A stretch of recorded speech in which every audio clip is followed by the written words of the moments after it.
오늘의 주요 뉴스입니다.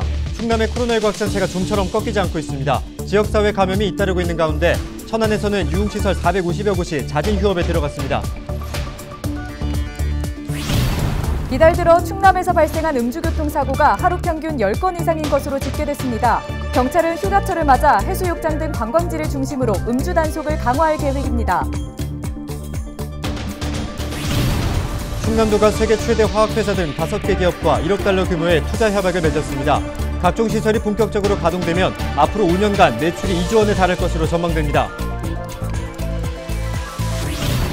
충남의 학생 전용 온라인 소통 공간인 들락날락이 인기를 끌고 있습니다. 희망 프로젝트를 올려 일정 수준 이상의 추천을 받으면 활동비가 지원돼 학생들의 참여가 늘고 있습니다.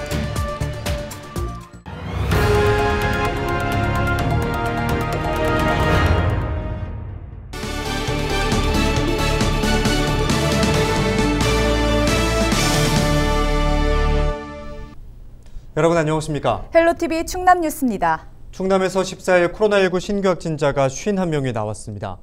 일일 확진자 수가 최근 20명에서 30명대를 보이던 충남은 일주일 만에 다시 50명대를 기록했습니다. 지역별 확진자 수는 천안이 33명으로 가장 많았고 아산과 태안이 각각 4명으로 집계됐습니다. 이 밖에 서산과 당진 등 충남 10개 시군에서 확진자가 발생했습니다. 확산세가 좀처럼 꺾이지 않고 있는 가운데 사회적 거리두기 3단계에 준하는 방역 조치를 취하고 있는 천안에서는 유흥시설 450여 곳이 오는 18일까지 자진 휴업에 들어갑니다. 천안에서는 지난 13일부터 유흥업소 종사자와 방문자 등 22명이 양성 판정을 받았습니다. 이달 들어 충남에서 발생한 음주교통사고가 하루 평균 10건이 넘는 것으로 나타났습니다. 충남경찰청은 지속적인 음주 단속에도 불구하고 7월에만 134건의 음주교통사고가 일어났다고 밝혔습니다. 경찰은 휴가철 음주운전이 더 늘어날 것으로 보고 해수욕장을 비롯한 관광지와 도시지역 음주 단속을 강화할 계획입니다. 또한 수도권 거리두기 격상에 따른 타지역 술자리 원정에 대비해 고속도로 진출입로에 대해서도 단속 활동을 이어갈 예정입니다. 충남도가 세계 최대 화학회사 등과 투자 협약을 맺었습니다. 충남도는 15일 도청에서 5개국의 5개 기업과 1억 달러 규모의 외국 자본을 유치하는 투자 협약을 체결했습니다. 5개 기업 가운데 로맨드아스 전자재료 코리아는 3천만 달러를 들여 천안의 반도체용 첨단 소재를 연구하는 시설을 건립합니다. 로타렉스 코리아는 900만 달러를 들여 아산의 반도체 가스용 부품을 생산할 계획입니다. 충남도는 투자가 계획대로 진행되면 앞으로 5년 동안 매출 2조 원과 242명의 신규 고용 효과가 발생할 것으로 기대했습니다. 네, 학생들은 하고 싶은 게 많아도 비용 문제로 하지 못하는 경우가 많은데요. 이런 어려움을 덜어주는 충남의 학생 전용 온라인 소통 공간이 인기입니다. 친구들에게 추천을 받으면 생각만 했던 프로젝트를 실현할 수 있는 건데요. 자세한 내용 한범호 기자가 전해드립니다. 고등학교 강당이 패션쇼장으로 바뀌었습니다. 학생들은 개성을 뽐내며 무대 위를 당당히 걸어갑니다. 흥겨운 공연까지 더해지자 분위기는 더욱 달아오릅니다. 코로나19로 지친 친구들을 위해 몇몇 학생들이 직접 기획한 행사입니다. 작년에 저희 충남 학생 인권 조례가 발표가 되면서 그 후로 이제 교복에 대한 자율화가 좀 실행이 되고 있거든요. 그래서 그거에 대해서 학생들에게 좀 더 이제 학생들만의 개성을 좀 더 뽐낼 수 있는 장을 마련해주고 싶기도 하고. 학생들이 아이디어 실현을 위해 접속한 사이트는 들락날락.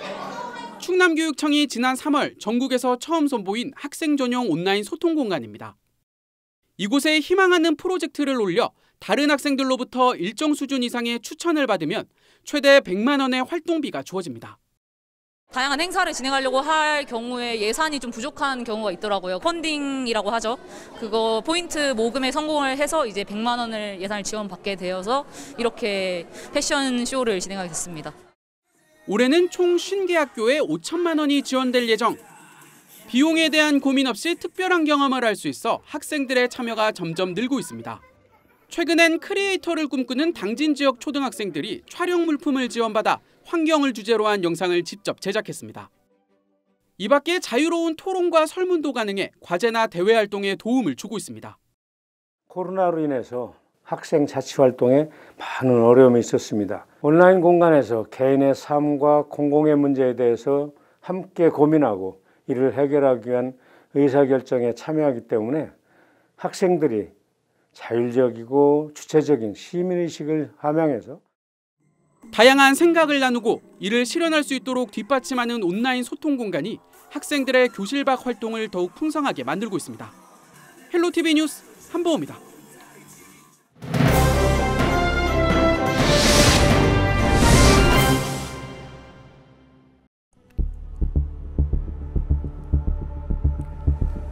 전국의 코로나19 신규 확진자 수가 매일 1,000명 이상을 기록하고 있습니다. 좀처럼 줄어들 기미가 보이지 않으면서 우려가 커지고 있습니다. 방역당국에서는 당분간 이와 같은 확산세가 계속해서 이어질 것이라고 예측했는데요.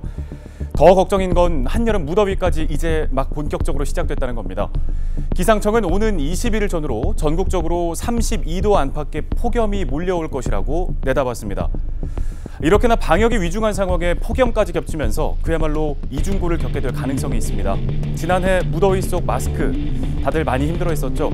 여름철 내내 폭염 사각지대에서 매일같이 일을 했던 사람들 어땠을까요? 마스크 쓰고 더운데 다니는 게 제일 힘들어요. 그 음발 밑에서 좀 쉬어가지고 하고 그래요. 내가 불편해서 안 써. 내가 불편해서 못 써. 일도 안 되고 그러니까 날씨가 추운 날보다는 더운 날이 일하기도 능률도 더 안 나오고 더 힘들지. 네, 올해 여름도 크게 다르지 않습니다. 고령층 특히 주의가 필요합니다.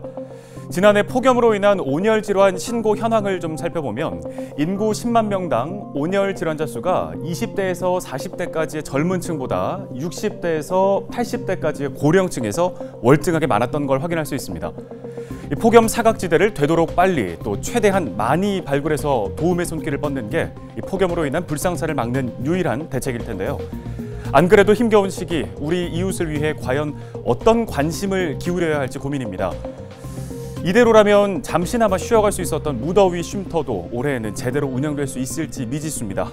매년 여름 지역에서 갈 곳 없는 노숙인 등 취약계층을 대상으로 현장에서 폭염 상황 점검을 하는 한 사회복지사의 이야기를 함께 들어보시죠. 이제 취약계층들은 더 민감할 수 있어서 폭염에 생수라든가 그다음에 지금 코로나 때문에 먹거리가 많이 부족하잖아요. 그래서 이제 먹거리들 이런 거 뭐 지원하고 그러고 있어요. 네, 백신 접종도 하고 어느 정도 여건이 나아질 거라 기대했지만 확진자 수가 줄어들지 않으면서 마스크 착용을 필수적으로 해야 하는 상황이 계속되고 있습니다. 또다시 찾아온 코로나19 위기에 여름 불볕더위까지 추운 겨울만큼이나 혹독해질 취약계층의 힘겨운 여름나기에 도움과 보살핌이 절실한 때가 아닌가 싶습니다. 헬로티비 브리핑이었습니다.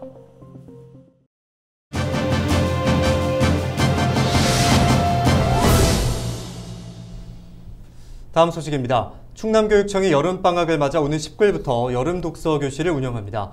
독서교실은 교육청 소속 15개 공공도서관과 4개 평생교육원 도서관에서 참여할 수 있는데요. 네, 충남교육청 이병도 교육혁신과장 전화 연결해서 자세한 내용 들어보겠습니다. 네, 전화 연결돼 있습니다. 네, 과장님, 코로나19로 학생들의 여러 활동이 제한되고 있는데요. 도서관에서 여름방학 독서교실을 운영한다고 들었습니다. 자세한 내용 소개해 주시죠. 우리 충남교육청은 여름방학을 맞이해 7월 19일부터 8월 24일까지 교육청 소속 15개 공공도서관과 4개 평생교육도서관에서 제103회 여름 독서교실을 운영하는데요. 독서교실은 도민과 학생들의 독서문화 생활을 지원하기 위해 다양한 프로그램으로 구성했습니다. 세부 프로그램은 작가특강, 지역서점과 함께하는 독서교실, 녹색에너지 환경교실, 그림책 놀이터와 인공지능 교육, 4차 산업혁명 탐험대 등 어린이, 청소년을 대상으로 하는 100여 종의 다양한 여름맞이 특강을 준비하고 있습니다. 네, 많은 분들이 관심 가지실 것 같은데요. 참여 방법에 대해서 말씀해 주시죠. 운영 프로그램, 신청 방법 등의 자세한 사항은 충남교육청 통합도서관 공지사항에서 확인하실 수가 있습니다. 해당 공공도서관 누리집 등을 통해서도 자세한 안내를 받을 수가 있습니다. 독서교실은 코로나19 장기화에 따라서 비대면과 대면 혼합 방식으로 운영하는데 대면 운영은 사회적 거리두기 단계에 맞게 참여 인원을 조정하는 등 방역관리에 최선을 다해 운영하도록 하겠습니다. 네, 이 프로그램을 통해서 어떤 효과를 기대해 볼 수 있을까요? 네, 코로나로 인해 독서 문화가 위축되거나 독서 기회를 놓치는 학생이 없도록 다양한 독서 프로그램을 제공하고 더 많은 도민들이 공공도서관을 활용할 것으로 기대하고 있습니다. 또한 충남교육청 전자도서관은 15만여 종의 전자책, 오디오북, 온라인 강의를 제공하고 있습니다. 도서관 이용이 어려운 학생, 학부모님, 도민들이 집에서 안전하고 편안하게 독서 문화를 즐길 수 있습니다. 네, 오늘 말씀 고맙습니다. 지금까지 이병도 교육혁신과장과 이야기 나눴습니다.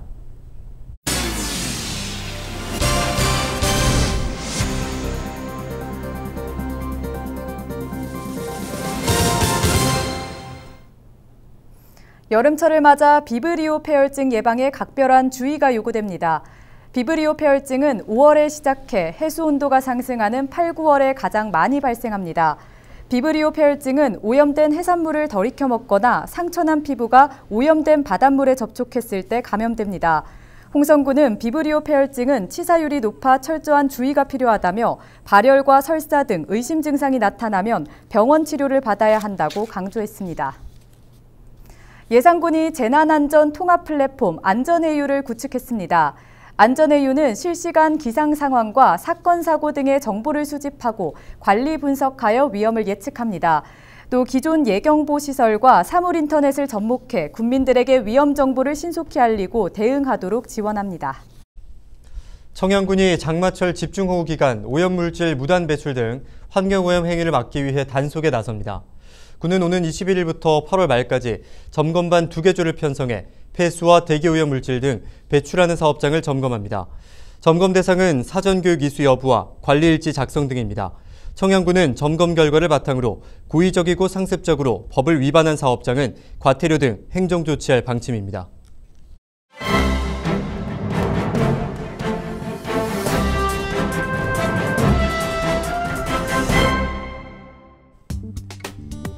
현재 충청권에서 펜션 이름을 걸고 운영 중인 시설 가운데 숙박업이 아닌 일반 주택으로 등록돼 있는 불법 펜션들이 포착돼 여름휴가철 시민들의 안전에 빨간불이 켜졌습니다.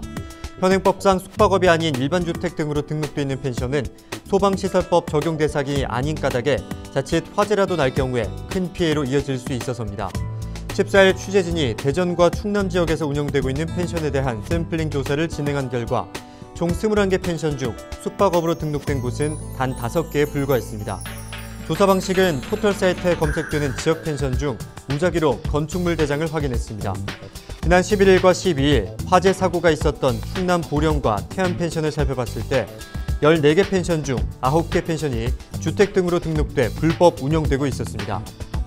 지난 3년 새 대전과 충남에서 일어난 숙박시설 화재는 대전 2018년 14건, 2019년 8건, 2020년 7건, 충남 2018년 23건, 2019년 15건, 2020년 19건이었습니다.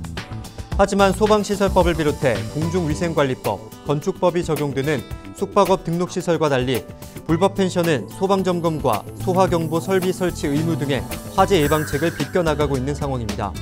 대한숙박업중앙회 보령지부 관계자는 숙박시설에 속하기 위해서는 일정 수준이 넘는 규모가 필요하다며 큰 리조트와 호텔은 소방 가상훈련 등을 진행하지만 숙박시설보다는 농어촌 민박이 대부분인 소규모 펜션은 화재 안전점검이 잘 이루어지지 않는 것으로 알고 있다고 전했습니다. 때문에 미신고 불법 펜션을 관리감독할 법적 기준을 마련하는 한편 펜션 차원의 자체적인 노력이 필요하다는 목소리가 커지고 있습니다. 지금까지 신문브리핑이었습니다.